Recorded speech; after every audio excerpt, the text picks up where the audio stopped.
Imaginez une situation où vous êtes seul, isolé dans l'un des endroits les plus reculés du monde.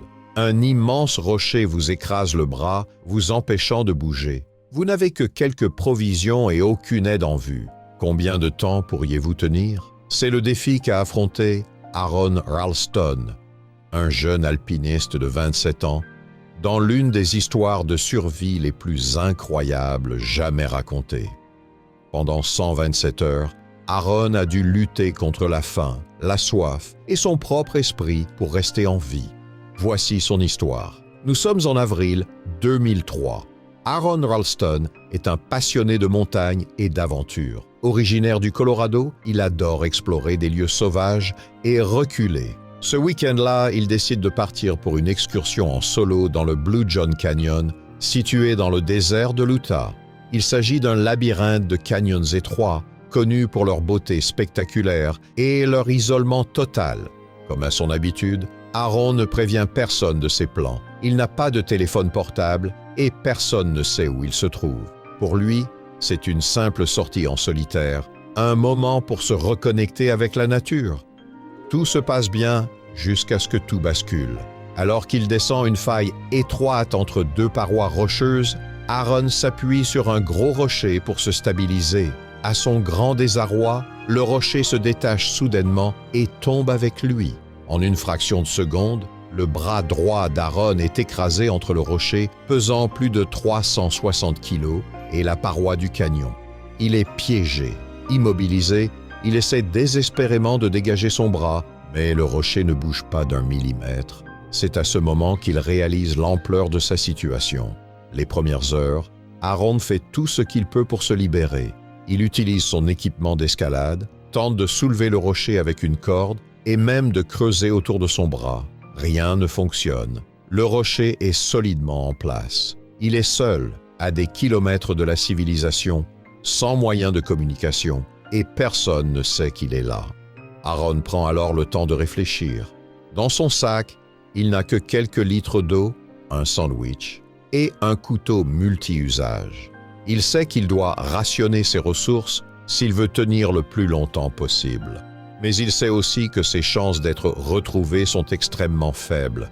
Les jours se transforment en une lutte constante pour la survie. Le jour, les températures dans le canyon montent à plus de 30 degrés et la nuit, elles descendent dangereusement bas. Aron commence à ressentir les effets de la déshydratation. Il rationne son eau, ne buvant que quelques gorgées par jour, mais cela ne suffit pas. Peu à peu, son corps s'affaiblit et son esprit commence à vaciller. Pour garder espoir, Aron décide d'utiliser sa caméra vidéo. Il filme des messages pour sa famille, leur disant à quel point il les aime et leur exprimant ses regrets. Ces moments sont empreints d'une émotion intense, car Aron commence à envisager la possibilité qu'il ne sortira jamais vivant de ce canyon. Il se remémore aussi les erreurs qu'il a commises, partir sans prévenir personne, ne pas avoir emporté plus de nourriture ou d'eau, et surtout sous-estimer la puissance de la nature. Après 5 jours de lutte acharnée, sans eau, sans espoir d'être secouru et au bord de l'épuisement, Aron Ralston comprend que la seule issue est de se libérer à tout prix. Il doit prendre une décision inimaginable, se couper le bras pour survivre. Aron réfléchit longuement à la manière d'exécuter l'opération. Il sait que la tâche est colossale, non seulement physiquement, mais aussi mentalement. Comment mon cerveau peut-il accepter que je m'inflige ça? Comment me convaincre de franchir cette limite? Logique, pense-t-il. Avec le peu de force que l'une qui lui reste, il sort son couteau multi-usage, un outil de mauvaise qualité qui, jusque-là, n'avait servi qu'à ouvrir des emballages ou couper des cordes. La lame est émoussée, ce qui rend la tâche encore plus terrifiante. Il commence par tester la sensation sur un doigt. Le contact de la lame contre sa peau lui donne des frissons glacials, mais il sait qu'il n'a pas le choix. Aron sait qu'il ne peut pas couper à travers les os de son avant-bras. Ils sont trop solides, même avec un couteau tranchant. Alors, il décide de les fracturer. Il s'appuie de toutes ses forces sur son bras bloqué et utilise la tension exercée par le rocher pour craquer les 2 os principaux de son avant-bras. le radius et le cubitus.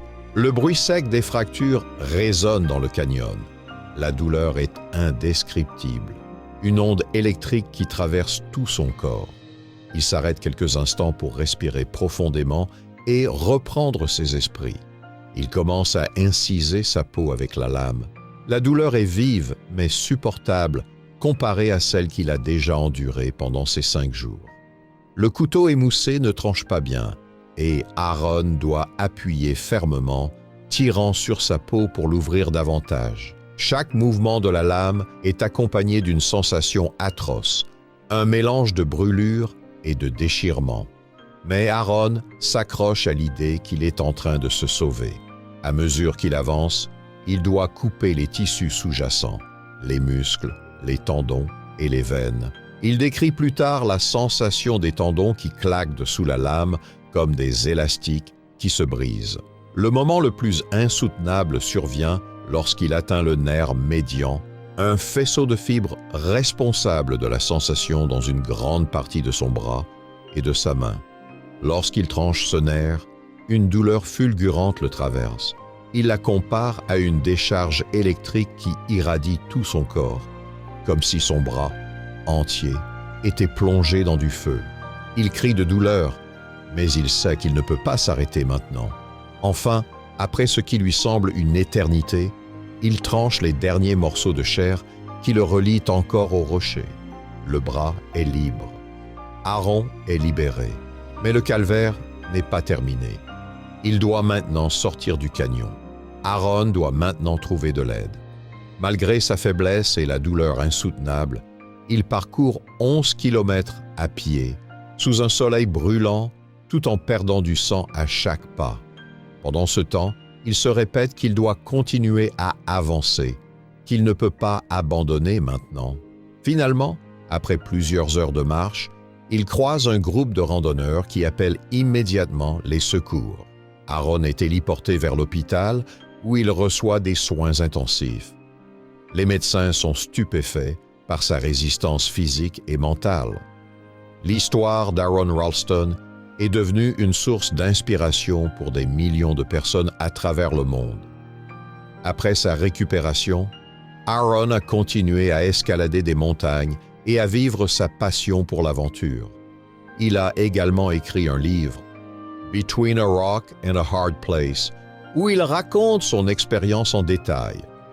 Sa survie est un témoignage de la résilience humaine, de l'importance de ne jamais abandonner et de la capacité de l'esprit à surmonter les défis les plus extrêmes. Son histoire a également inspiré le film 127 heures, réalisé par Danny Boyle, qui met en lumière cette incroyable épreuve.